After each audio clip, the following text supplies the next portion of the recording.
یہ ایک نہ ختم ہونے والا سرکل ہے. Nobody knows why it happened. Nobody knows کہ انہیں قربانی کیوں کرنی ہے. الحمدللہ والصلاۃ والسلام علی رسول اللہ. ان کا کہنا ہے کہ nobody knows کہ انہیں قربانی کیوں کرنی ہے. ہم کہتے ہیں کہ we know one thing, our creator knows. ہمیں پتا ہے کہ ہمارا بنانے والا وہ جانتا ہے کہ ہمارے لیے کیا اچھا ہے اور کیا برا ہے. ہر چیز میں وزڈم ہے. کچھ وزڈم ہمیں پتہ بھی چلتی ہے, کافی ساری چیزیں ہمیں فیتھ کے ساتھ, بلیف کے ساتھ آگے بڑھنا ہوتا ہے, کیونکہ ایک انسان کو کسی پہ تو بھروسہ کرنا ہوگا.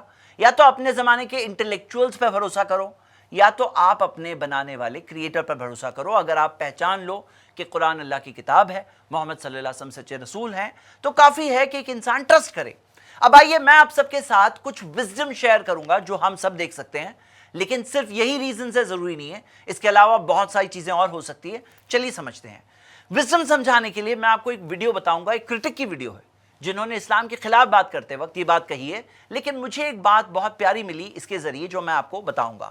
چلیے ویڈیو دیکھتے ہیں. ارے بلی دینی ہے تو اپنے بچوں کی دونوں جو جان کی سب سے پیارے ہیں ان کی کیوں نہیں بلی دے رہے ہو آپ؟ ایک معصوم جانور نے کیا لیا, اور اس سے زیادہ معصوم جیو کوئی نہیں ہے. یہ کہہ رہے ہیں بلی دینا ہے تو اپنے بچے کی بلی دو, ان معصوم جانوروں کو کیوں مار رہے ہو؟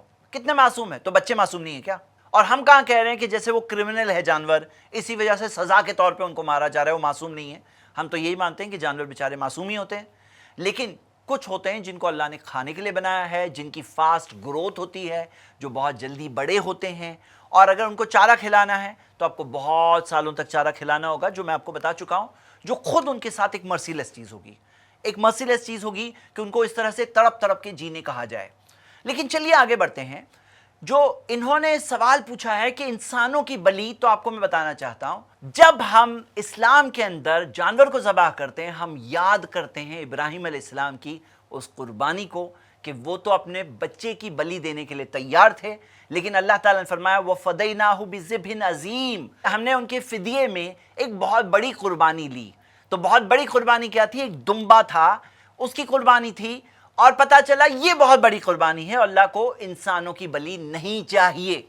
تو جب ہم قربانی دیتے ہیں جانوروں کی, ایک ریویژن ہوتا ہے اس بات کی کہ اللہ کو انسانوں کی بلی نہیں چاہیے. یہ بات کیوں امپورٹنٹ ہے؟ کیونکہ ہم جس کنٹری میں رہتے ہیں اس میں مثالیں ہیں کہ ایسی کئی ساری مثالیں جہاں پر بچوں کی بلی دی جاتی ہے. جی ہاں, بچوں کی بلی. اور یہ بہت فیمس بات ہے, بہت سے لوگ اس بات کو جانتے ہیں. کئی لوگ سمجھتے ہیں کہ ابھی اس زمانے میں نہیں ہو رہا ہوگا, لیکن آپ اس رپورٹ سے دیکھیے کہ کس طرح کتنے سارے کیسز آپ کو ملیں گے, اور کس طرح کے کیسز, انسانوں کے بلی کے کیسز. اس رپورٹ میں آیا ہے widely prevalent but under reported, کہ بہت سارا ہوتا ہے لیکن اس کی رپورٹنگ بہت کم ہوتی ہے, انسانوں کی بلی کا معاملہ. یہ چیز سے کیا سمجھ میں آیا کہ سب سے پہلی حکمت ہم دیکھتے ہیں جو سمجھ میں آ رہی ہے کہ انسانوں کے لیے ایک ریویژن ہوتا ہے اس لیسن میں کہ اللہ کو کوئی انسانوں کی بلی نہیں چاہیے. ایک لیسن ہے اس میں. دوسری بات جو سوچنے والی ہے وہ یہ کہ جب جانور کی قربانی کی جاتی ہے اور لوگ اسے کھاتے ہیں, جو گوشت ہوتا ہے وہ کھاتے ہیں, اور کھانے والے موجود ہیں, اور میں نے اس بات کو اپنے پچھلے سیکشن میں بتا چکا ہوں, تو آپ خود سوچو کہ جانور کا کچھ بھی حصہ ویسٹ نہیں ہوتا ہے. اس کو کمپیئر کریے کہ جو پرتھا بعض جگہوں پہ ملتی ہے, جو مدراس ہائی کورٹ نے بھی کہا کہ جب دودھ بہایا جاتا ہے ایسے کچھ خاص آستھا کی جگہوں پر, تو وہاں پر جو دودھ جاتا ہے وہ تو ویسٹ ہوتا ہے. جب دودھ ڈالا جاتا ہے وہ تو ویسٹ ہو جاتا ہے.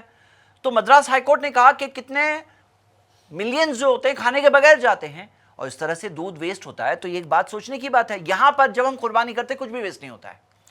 اور غریبوں کے ساتھ ایک تیسری حکمت, غریبوں کے ساتھ سال میں ایک بار کیا ہوتا ہے, ان کو ایک اچھا کھانا کھانے ملتا ہے. کیونکہ قرآن کی آیت اللہ تعالیٰ نے فرمایا وَأَطِعِمُوا الْبَائِسَ الْفَقِيرَ, کہ کھلاؤ جو ضرورت مند ہے, جو فقیر ہے ان کو کھلاؤ, جو پور ہوتے ہیں, ضرورت مند ہوتے ہیں, غریب ہوتے ہیں, ان کو کھلاؤ. اور یہ بھی آتا ہے, اللہ کے رسول صلی اللہ علیہ وسلم نے فرمایا فَكُلُوا وَتَصَدَّقُوا وَادَّخِرُوا, کہ کھاؤ, صدقہ کرو اور جمع کر کے بھی رکھو. یہاں پہ وہ خود کھاتا ہے, جمع کر کے رکھتا ہے, لوگوں کو کھلاتا ہے, پڑوسیوں کو دیتا ہے, رشتہ داروں کو دیتا ہے, دوستوں کو دیتا ہے. تو پھر کیا ہوتا ہے, سب کے ساتھ ریلیشنز اچھے ہوتے ہیں. آج کل کی فاسٹ کمرشل لائف کے اندر لوگوں کے پاس ٹائم نہیں ہوتا ہے, اور رشتہ داریاں کمزور ہوتی جاتی ہیں. لیکن جب عید کا موقع آتا ہے اور اس طرح سے ایک انسان ہدیہ دیتا ہے، جو گوشت ہے اس کے پاس وہ بھیجتا ہے، جب گفٹ کے طور پر بھیجتا ہے، تو پھر کیا ہوتا ہے، ایک طرح کی ایسی چیز ہوتی ہے جب گفٹ ملتا ہے نا تو دل کو اچھا لگتا ہے. اس کی وجہ سے کئی دوستوں میں دشمنی آ رہی ہے تو دشمنی دور ہوتی ہے، ایک اچھی فیلنگ آتی ہے. کہیں پڑوسی کے ساتھ پرابلم چل رہا ہے تو پڑوسی کے اندر بھی ایک اچھی فیلنگ پیدا ہوتی ہے. رشتہ داروں کے ساتھ بھی ایک اچھی چیز ہوتی ہے.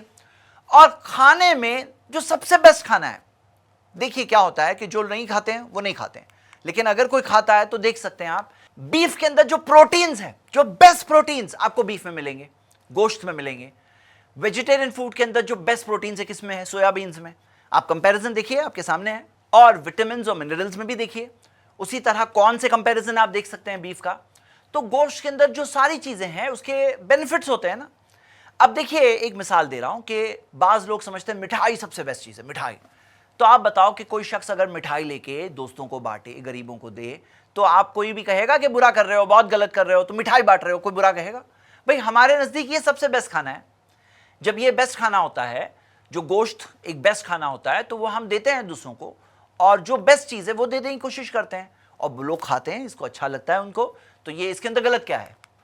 اور آگے آپ دیکھ سکتے ہو کہ اصل چیز جو ہے نا اس کے اندر قربانی میں، تو نہ خون پہنچتا ہے اللہ کے پاس. جیسے کوئی اگر سوچتا ہو کہ وہ خون پہنچ رہا ہے اللہ کے پاس، نہیں، خون نہیں پہنچتا. قرآن کی آیت ہے، اللہ تعالی نے فرمایا لن ینال اللہ خموہا ولا دماؤہا، اللہ کے پاس اس کا گوشت نہیں پہنچتا، نہ اس کا خون پہنچتا ہے، ولکن ینالہ التقوی منکم، اللہ کے پاس تمہارے دلوں کا تقوی پہنچتا ہے. تو جو ہمارے اندر جو تقوی ہے، پرہیزگاری ہے، یہ پہنچتا ہے. مطلب سمجھنے والی بات کیا ہے کہ ایک انسان جب قربانی دے رہا ہے تو ایک قربانی کا جذبہ اس کے اندر پیدا ہوتا ہے، اللہ کے لیے قربانی دینا. دیکھیے یاد رکھیے، بہت سے لوگ دنیا میں لالچی لوگ ہوتے ہیں، سوارتھ والے، جن کو صرف اپنا فائدہ چاہیے، فائدہ، جن کے اندر کوئی قربانی کا جذبہ نہیں ہوتا ہے کہ سچی اور صحیح بات کے لیے کوئی قربانی دے، ایسا جذبہ نہیں ہوتا ہے. تو یہاں پر ایک چیز ہے جو اللہ تعالیٰ نے مانگا، اور جب وہ ایک انسان جب دیتا ہے اس وقت پر، تو اس کے دل کے اندر جو احساس ہے، جو فیلنگ ہے، جو تقوی اور جو احساس، اور جو ابراہیم علیہ السلام کی مثال ہے جو پہلے سے ہم دیکھ چکے ہیں، تو وہ مثال کے ذریعے جو چیزیں ہم سیکھتے ہیں اور وہ سیکھی ہوئی چیز پر جب عمل کرتے ہیں تو اللہ کے پاس ہماری دلوں کا ایک تقوی پہنچتا ہے. قرآن میں آتا ہے قل ان صلاتی و نسکی، کہو میری نماز اور میری قربانی، و محیای و مماتی، میری زندگی اور میری موت، للہ رب العالمین، سب اللہ ہی کے لیے جو سارے جہانوں کا رب ہے. تو یعنی ساری چیز کس کے لیے؟ اللہ کے لیے. یہ مقصد ہوتا ہے جو سامنے آتا ہے. انسان کے اندر ایک احساس پیدا ہوتا ہے، ایک قربانی کا جذبہ پیدا ہوتا ہے، اور یہ ایک انسان کو نیک راستے پر چلنے کے لیے، ایک اچھی زندگی جینے کے لیے، ایک اچھا سوسائٹی کا ممبر بننے کے لیے، ایک اچھا انسان بننے کے لیے یہ بہت ضروری ہوتی ہے کہ اس کے اندر ایک قربانی کا جذبہ ہو. یہ اصل چیز ہے. یہ اصل چیز ہے کہ کیا وہ اپنی خواہشات کو چھوڑ کر کے اللہ کے لیے قربانی دینے تیار ہے. دیکھیے یہ ایک مثال ہے، ایک ٹوکن ہے، لیکن اس کے ذریعے اس کے اندر احساس پیدا ہوتا ہے، اور جو ایک ذریعہ ہے اس کے لیے. ایک اگلی چیز ہم دیکھ سکتے ہیں کہ کس طرح سے جب اتنے سارے جانوروں کی قربانی ہوتی ہے تو ان کا ایک بہت بڑا بزنس ہوتا ہے، ان کو سنبھالنا، ان کی ریئرنگ کرنا، ان کی پرورش کرنا، ان کو بڑا کرنا، ٹرانسپورٹیشن، بیچنا، یہ ساری چیزوں کے لیے بہت سارے لوگوں کے لیے ایک طرح کا ذریعہ معاش ہوتا ہے، ایک فائنینشیل ایک بینیفٹ ہوتا ہے ساروں کے لیے. اور ایک اور چیز سوچنے والی، عید کے ٹائم پر جو اتنی بڑی تعداد میں جو اینیملز کو ٹرانسپورٹ کیا جاتا ہے، سنبھالا جاتا ہے، کیا آپ کو پتا ہے کہ ایک چیز ہے اسلام کے اندر منع ہے کہ کوئی جانور اگر بیمار ہے اس کی قربانی نہیں کر سکتے ہیں. بہت ہی دبلا پتلا ہے، اس کے اوپر گوشت ہی نہیں ہے، اس کی قربانی نہیں کر سکتے ہیں. اس کی آنکھوں میں یا اس کے کان میں ڈیفیکٹ ہے، ہاں، تو اس کی قربانی نہیں کر سکتے. اور اس کے چلنے میں لنگڑا ہے، قربانی نہیں کر سکتے. اس کا رزلٹ کیا ہے معلوم ہے؟ اس کا رزلٹ یہ ہے کہ بہت سنبھالتے ہیں جانور کے بیچنے والے، جانوروں کو بہت سنبھالتے ہیں کہ کہیں اسے لگ نہ جائے، کہیں بہت دبلا، کہیں بیمار، کہیں تکلیف، کہیں آنکھ میں، کوئی کان پہ کچھ لگ نہ جائے، سنبھالتے ہیں. کیوں؟ نہیں تو وہ بکے گا ہی نہیں، نہیں تو کوئی لے گا ہی نہیں. اب یہ چیز سمجھنے والی بات ہے، اس رول کی وجہ سے کتنا جانوروں کا خیال رکھا جاتا ہے.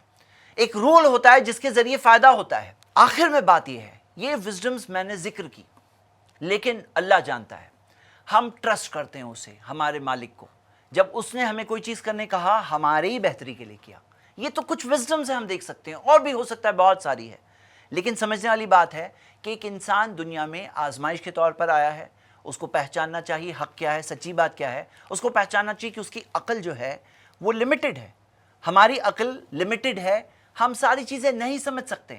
ہم کئی بار کوئی چیز بہت غلط کرنے کے بعد کوئی بات سمجھ میں آتی، کئی بار اس کے بعد بھی نہیں سمجھ میں آتا ہے. تو انسان کو ٹرسٹ کرنا ہے. تو اگر اس نے پہچان لیا کہ اس کا مالک کون ہے، اس نے پہچان لیا کہ اس کی کتاب ہے. تو یہ بات سمجھنا کوئی مشکل نہیں ہے کہ اس نے جب قربانی کرنے کہا تو میں اس کی بات مانوں گا, میں اس کی فرما برداری کروں گا, کیونکہ میں بندہ ہوں. بندگی کا ڈیمانڈ یہی ہوتا ہے. ایک انسان جو بندہ ہوتا ہے تو اس کو اسی بات کو سمجھنا ہے.